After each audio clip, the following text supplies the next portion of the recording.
Hi mga suki, welcome to my vlog. Grabe po talaga ang kapal ng dry skin ni madam. Sabi niya makati, sobrang kati, kasi natagalan po siyang hindi nagpalinis kasi napaka-busy daw ang kanyang time. Kasi nagluluto po sila ng pagkain, ibibinta nila sa palengke gabi-gabi. Kaya ganito ang nangyayari sa paa niya. At saka sabi niya para nabunutan na daw siya ng tinik.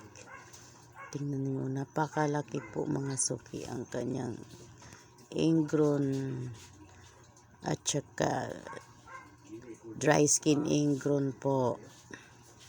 Oh, ayan, sarap daw, sarap. Satisfying video and grown toenails. Ayan. Thank you for watching mga suki.